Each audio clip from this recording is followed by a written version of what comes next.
שלום לכולם, נעים מאוד, אוריה ליד, ציירת ומאבחנת את מהות שם האדם על פי האותיות בשם שלו, בתאריך הלידה העברי שלו ופרשת השבוע שבה הוא נולד. בתור מאבחנת אני מתבוננת בכל המרכיבים הללו, ומרגע זה אני לא מתייחסת למילים הכתובות אלא אך ורק לאותיות שנמצאות למולי.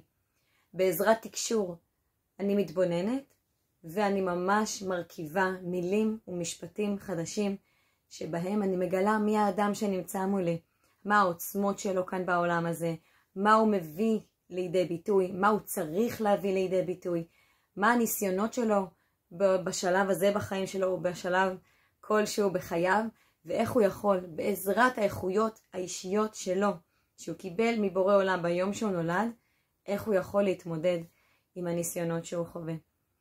בנוסף, אני זוכה לעשות גם אבחון זוגי, ממש לשלב כוחות ולגלות עם מה האנשים בתוך הזוגיות שלהם, מה האתגר שלהם ואיך הם יכולים בעזרת העוצמות שלהם להתמודד עם האתגרים.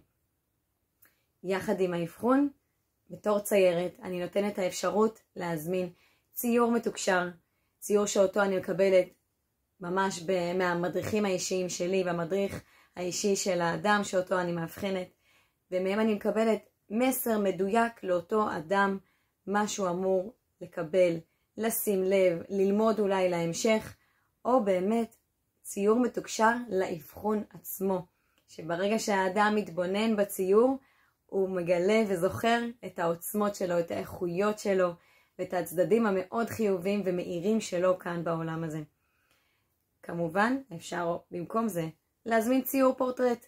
ציור פורטרט של האדם שאותו אני מאבחנת בציור דיגיטלי, וזה יכול להיות מתנה מדהימה, גם זה וגם זה, להעניק עבורנו כדי לקבל עוצמה, וקצת תזכורת כמה יש בנו טוב וכמה אנחנו יכולים להביא לעולם הזה, וכמובן לאנשים שאנחנו אוהבים וחשובים לנו, ושבאנו להזכיר להם כמה הם טובים ומיוחדים. אז אם אתם מעוניינים, אתם מוזמנים לשלוח לי בפרטי, ואם יש לכם עוד שאלות שאתם רוצים עוד קצת שאני אדייק ועוד קצת להבין מה מדובר, אתם מוזמנים לכתוב לי כאן, שאני אוכל לענות וככה יוכלו עוד ועוד אנשים ללמוד ולהבין. אני משאירה פרטים, שלנו שבוע מבורך, שנזכה תמיד להאיר את העוצמות שבתוכנו, כי ביחד שכל אחד מאיתנו יאיר, כל העולם כולו יהיה מואר. אז שנזכה בעזרת השם עם כל העוצמות להביא טוב ואור ושלום לעולם. שבוע טוב ומבורך.